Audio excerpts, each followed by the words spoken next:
Hey, it's Deuce and Mo. We've got some Kings updates today, including, yes, a trade. A trade. A trade. A trade. I was at Kings practice today. Yeah. I'm uploading videos for Mike Brown, Kevin Huerter, and Malik Monk. And then I got the alert from Shams that the Kings traded Jalen McDaniels to the San Antonio Spurs, along with a second-round pick. The Spurs plan to waive McDaniels. So what does this all mean? What does it mean? First things first, I mean, emotionally, how are you doing after we have reached the end of the Jalen McDaniels era? You know, I got to sit down with him at Media Day. Oh, you did? That's right. I did. He was really nice. And okay. You know what? The good interaction, I wish him the best. Wish him the best. So then we find out, it's been reported by Sean Cunningham and others that I guess this has been in the works for some time. Yeah. It creates an open roster spots. So the Kings have 2 roster spots that are open at the moment. Also gives them a little financial flexibility, and that this is just part 1. Well, what is part 2? Who did someone say part 1?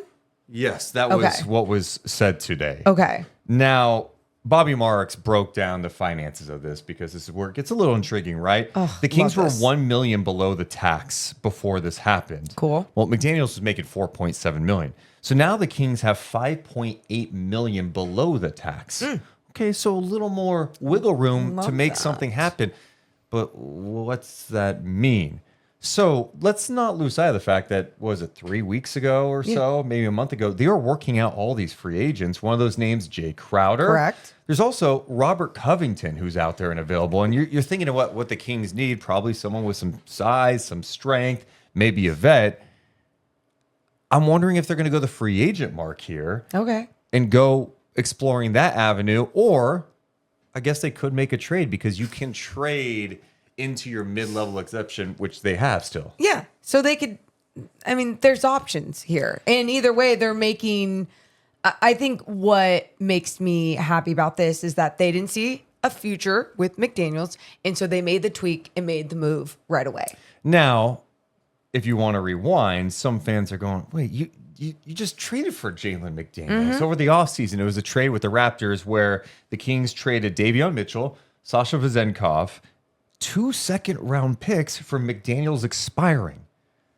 And then you have to trade McDaniels again with a second-round pick to get off his expiring contract. Sure. Now, to be clear, I think the Toronto move was more made to clear space to give them an opportunity to have the money to sign someone like DeMar DeRozan. There you go. But yeah, I mean, now I'm interested to see what the pivot is here because it seems like Monty's like, who cares about second round picks? Yeah, well, I mean, that, but also sometimes you just have to make all of these moves according to what's relevant right then and there. And just like you said, when this move was being made for McDaniels, this trade, they were trying to create that space, that money, whatever, for someone like DeMar DeRozan. And that's it's like, sure, you could be like, oh my God, but then you had to get rid of all those second rounders and then you're only getting one back. Okay. You got really? DeMar DeRozan out of it. But, and you were also getting a look at McDaniels. And apparently, whatever they saw, they did not like because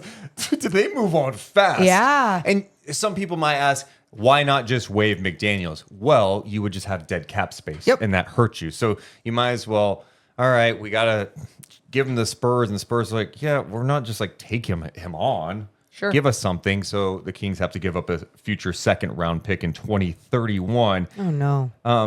But yeah, now it's going to be interesting to see what they do with this, right? Because I think like that, a part 2. Yeah, I think the part 2. I think it's probably going after one of those vets. You know, they also worked out T.J. Warren. That was another name out there.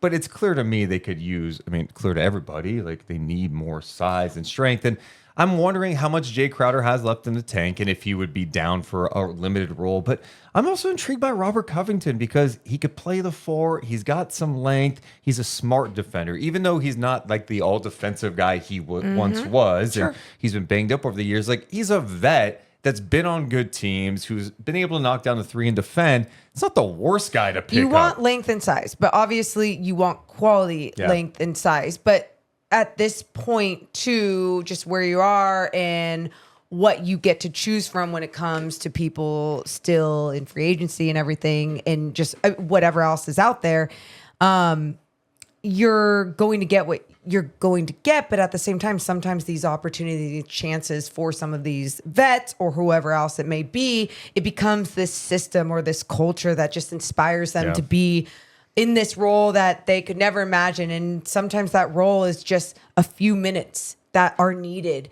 out there on the floor, or something like another leader in the locker room. So you never know what can come out of it. Like, we can just like brush this aside and be like, oh, okay, it could be nothing. And it could be nothing. All of this could be nothing.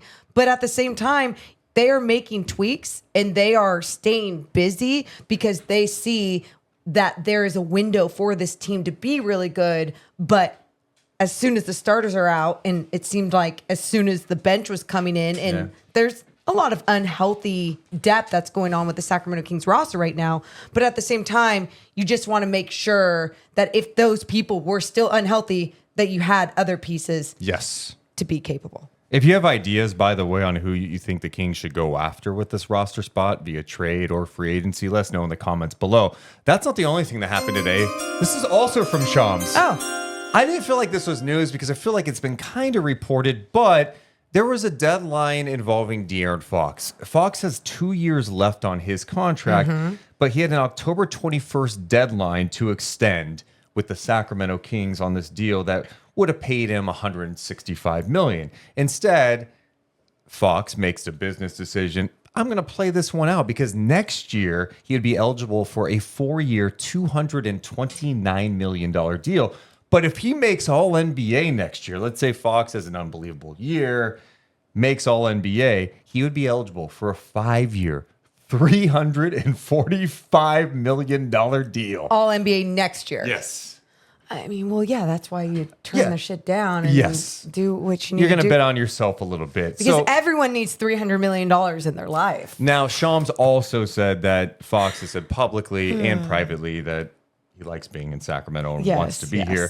De'Aaron Fox makes $34.8 million this year, then $37 next year. And the cap is going to go up because of this new TV deal. So it's going to be something to fall. To me, it's not that big of a deal. It's not like, oh, no, Fox doesn't want to be here. What's the extension mean? I think he's making a business decision, which is, wait, I'll just like wait till next year and just sign for more money if I'm still here. Well, I mean, it would be dumb to do anything but that. Right. So not really news. It's like you said, it's something that we've been kind of chatting about, but now it's official. Okay, not signing. Also, I just have a hard time like worrying about Fox's future in October of 2024 when he's got 2 years left on the deal. That's like, good. Let's just see how it plays out. We don't even know how this year's going to play out. Well, I'm not If even- this year was awesome and he was all NBA and the Kings won 55 games and we're competing, we'd be like, pay this guy. If the Kings suck this year and it's like, oh my God, they only won 40 games. Be worried. Our conversation maybe could be completely different involving De'Aaron, right? So we'll see. Yeah, that's basically where we're at with that one. So great little non-update there. And the last update, Kevin Huerter talked to the media today and was asked about how he's feeling. Did you hear from them? Is it too ambitious to play in maybe one of these preseason contests, or is that, Yeah, we'll see. We'll kind of see how practice goes. Today was another good step. I'll play live a little bit with our own guys tomorrow. And then it's honestly just how the shoulder responds. It's, as you guys know, a lot of times you're going through injuries as you start to introduce new things. There's a little bit of a period you go through soreness and your body reacts to it, and that's the same thing, and that's very normal. So every new step that I move up and continue to add and continue to ramp up, just got to continue to be smart and safe and realize it's a long season. Are you eager to take that bump? Like that first bump? Oh my God, yeah. Like first day, I played ones like the first day I got back, and that was literally the first time I was able to go against somebody competitively. So I'm eager. I want to get back. I want to be back on the court with this team. I'm excited to get in with this group.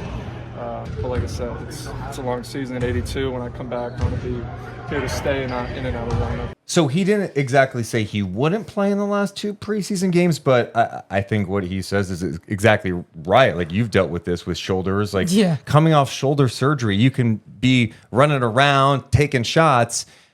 It's completely different when you're playing 5-on-5. So mental. And he hasn't done that So yet. mental. It's so... Why is it so mental? Because, there's so many different things of like when you're taking that hit again. For some, it could be something as simple as like phantom pain of remembering that exact same move that you went up with, and that is how you were injured. And or it could just be like you feel something weird on something your arm was operated on, and then you just feel a pain and you go, is that pain going to be the new normal, or is that something I shouldn't feel, or is it just because things are raw and I haven't been physical in 7 months or whatever he was talking about. So yeah, it's but again, I hope it's something that he can get over, especially mentally, because I think physically, like, he can get there quicker if he can get things done up there.